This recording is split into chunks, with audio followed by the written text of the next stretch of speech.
Hi, IE. Hi, are you Kimberly? Yes.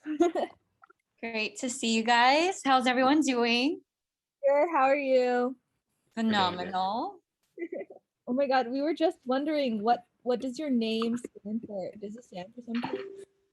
Um, it's it's actually the last two letters of my first name, and it's like the only part of my name that I really identify with. So for the past 15, 16 years, I've gone with the name IE. Wow, that's so cool. Yeah, I mean, there's a whole story behind it. I feel like it's really set the tone of my life because, IE stands for in example. And I feel like I've lived my life by example. And what I do now currently, I'm a certified transformational life coach. And how I coach my clients is by leading by example. And, if you browse around my social media or the things that I do, it's all about like living your best life and me like showing other people how to do the same. And like my brand came from my name too. So Wow, it cool. exactly. Well, thank you so much for like meeting with us. Of course. We're gonna try to keep it like under 30 minutes. So we're just gonna like ask you the questions. I'm I'm part of TCA. Well, we're all part of TCA. I'm like the outreach coordinator. And then Andrew and Ivy, you can introduce yourself too. Yeah, I'm Andrew Ung. I'm a second year graduate student in UCLA, and I'm one of TCA's logistics officers. Awesome. Hi, I'm Ivy. I'm a fourth year anthropology student, and I also do logistics with Andrew. Awesome. Wonderful. Oh my gosh, college was so long ago, or it felt so long ago. You look like a college student. You look so young. Asian genes.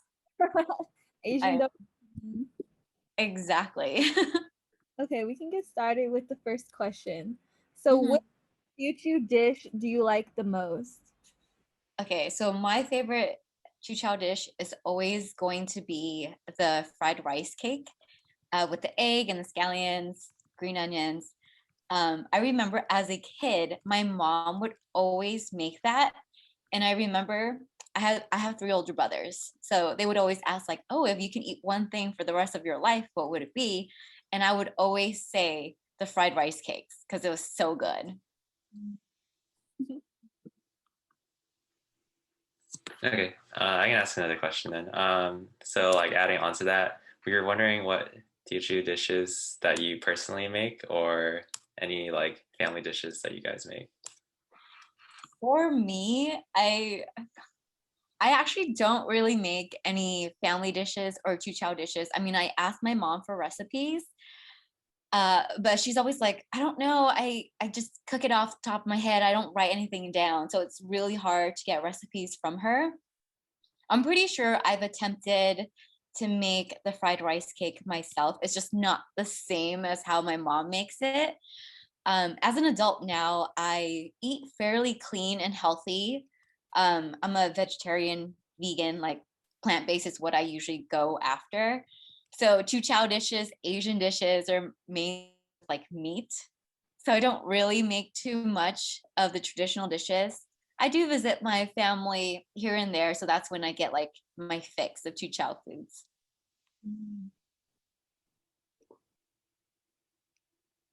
So, our next question is kind of not food related. I know we started off with food, which is kind of all of a Who sudden. doesn't love food? But yeah, our next question, we wanted to get a little more familiar with what you describe your ethnic background as.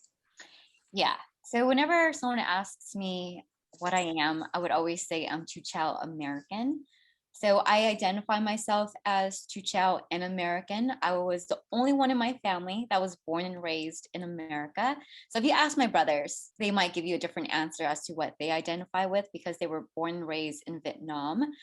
When I was growing up here in America, like I only spoke Teochew. The Vietnamese that I did learn was like from watching movies, but I didn't speak Vietnamese to my family, and I feel like language is such a huge part of culture. So I only spoke Teochew, and then growing up in America, like I feel like I'm very assimilated with American culture. So yeah, whenever someone asks, I just say I'm Teochew American. And then it's always a great conversation because people are like, what's Teochew? And that's when I get into the whole Teochew thing. Yeah. Actually, a quick question about that. Because I think for myself, and I think a lot of other TC people that I know, I think we've always grown up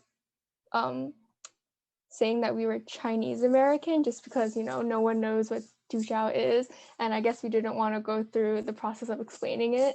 And Yeah. so for you, was there ever a phase where where you would introduce yourself as Chinese American versus Teochew American? And then you Yeah. transitioned into that? Yeah. I'm pretty sure. I mean, growing up, it was pretty confusing, you know? So sometimes I'm like, am I Vietnamese? Am I Chinese? Like, when do I say I'm Teochew? Because, you know, when you're in school, standardized tests, they ask you, what are you? And I remember thinking, I don't know, what am I? Like, what are the characteristics? Like, how do I know what I identify with?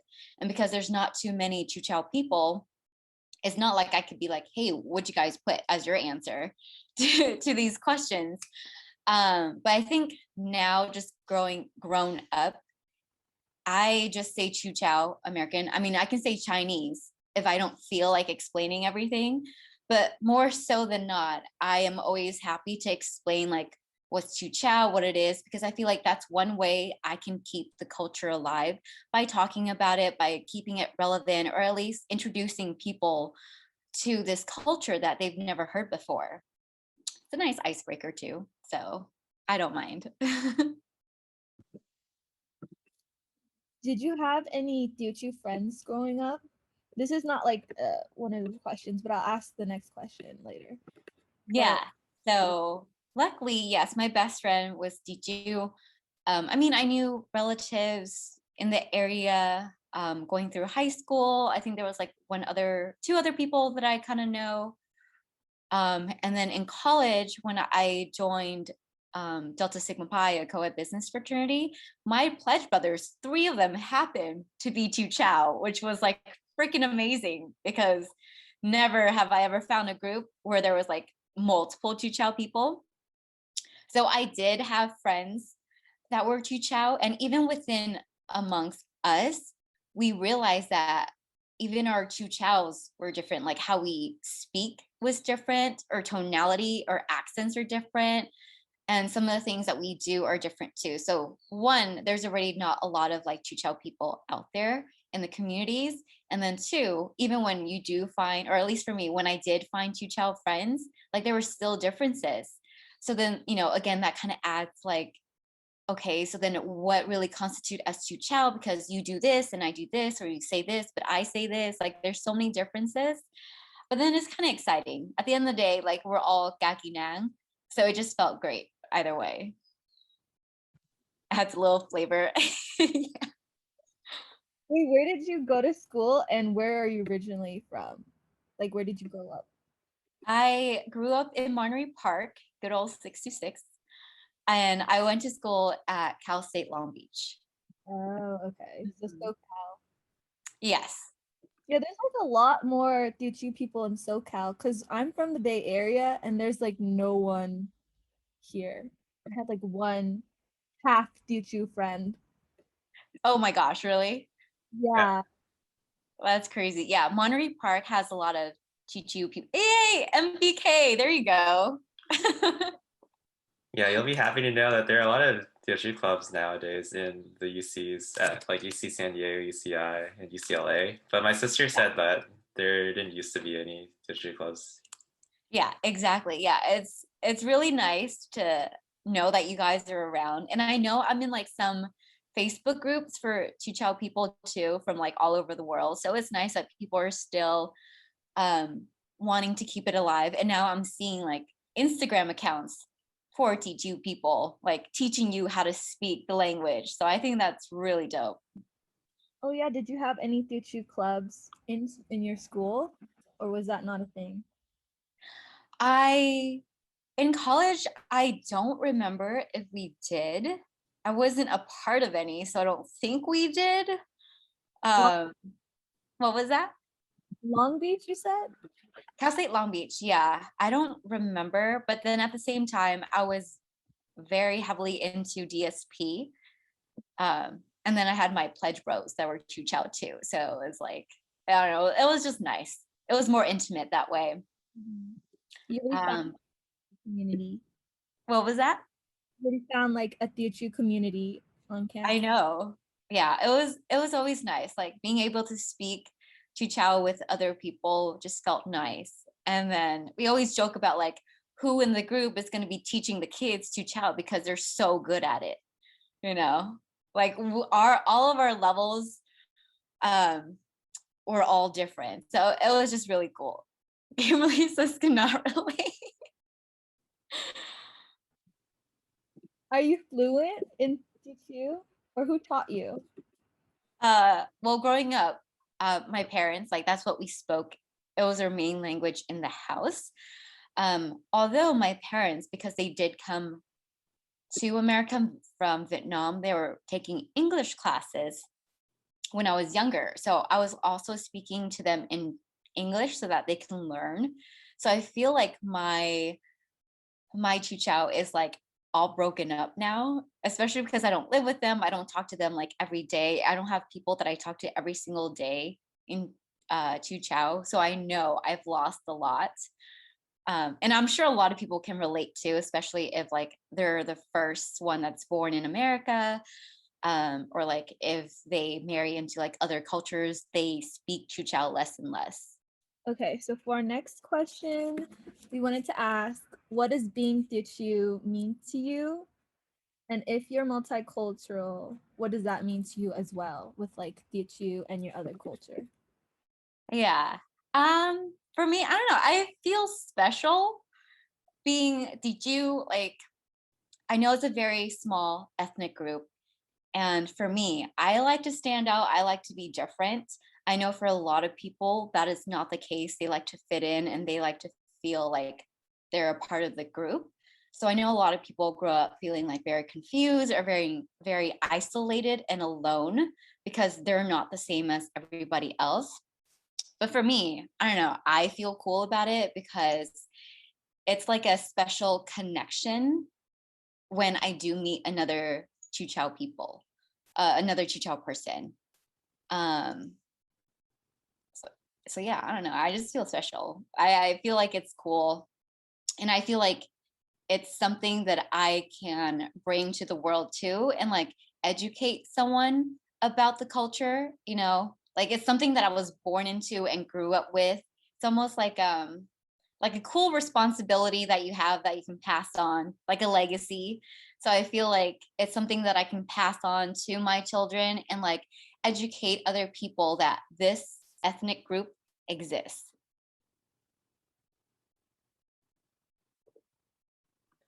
Okay. And then on the topic of Asian Pacific American Heritage Month, we were wondering if you'd like to highlight something about your experiences with Teochew culture, like if you had, like I don't know, like a special experience or key moment in Yeah, your life. yeah. So I feel like all my key moments um, all revolve around the time that I meet another Titu person and we get to say GAGINANG. So to me, like that's very special. And that's one of my favorite parts about being Titu because GAGINANG, as you guys know, is like our people, right? And when I get to meet someone else, and I say this to my friends because my current friends now, like they don't know Teochew, and I live stream as well. And people that go on there, they don't know what Teochew is. So I would tell people like I really appreciate the word gakinang because not only to me, it doesn't just mean like, hey, we're the same culture, we're the same people. To me, when I say it, I feel the connection and it goes deeper into saying, I see you, I hear you, I understand you. And that sort of connection without saying anything else is very special. So that's something that I want to highlight, and I want to encourage other people who are Teochew, like if you know the language, definitely use it as much as you can, or like just introduce some words to your friends. Like I start teaching my friends how to say hot and cold and hungry and things like that too, just to kind of like keep it relevant, because it is, I feel like because it's so small, it's so easy for it to die off, and I don't want that to happen. So yeah, I mean, again, when I introduce myself to people as Teochew, like these are opportunities for me to kind of introduce to them what makes me me, and also kind of like invite them into our culture and kind of give them the best parts of our culture too.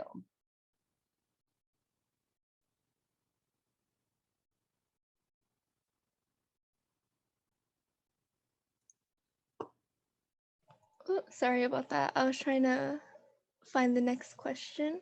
You're good. But yeah, I just also wanted to add on to that.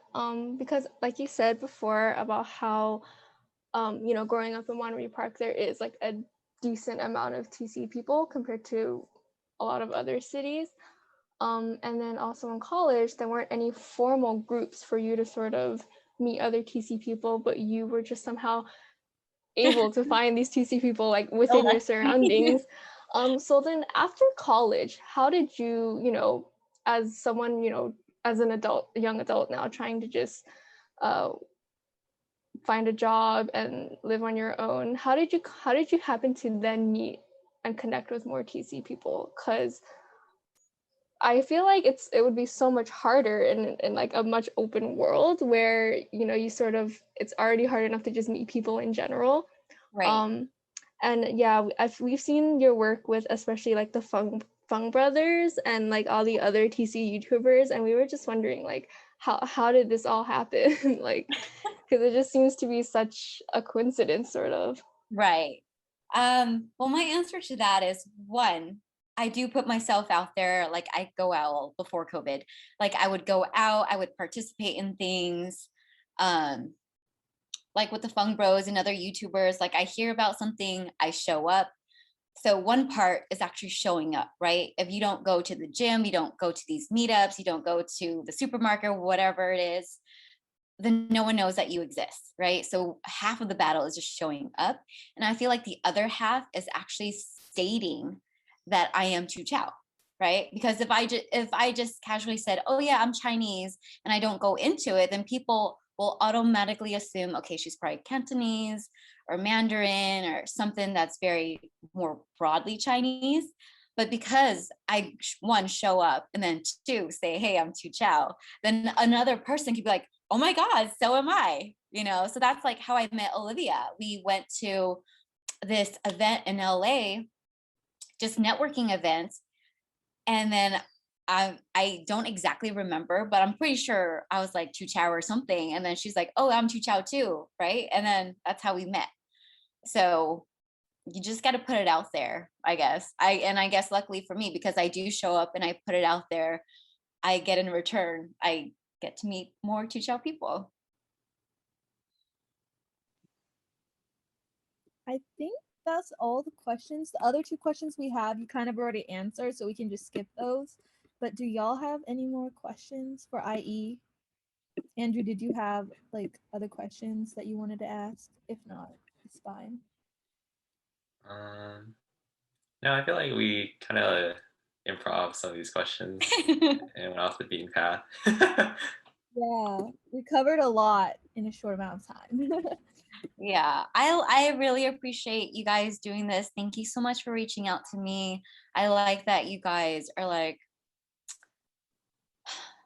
I guess, creating that bridge, and having these conversations with people, because the feedback that I get most from Teochew people is that they do feel alone, they feel isolated, they're confused, they don't know who they are and things like that.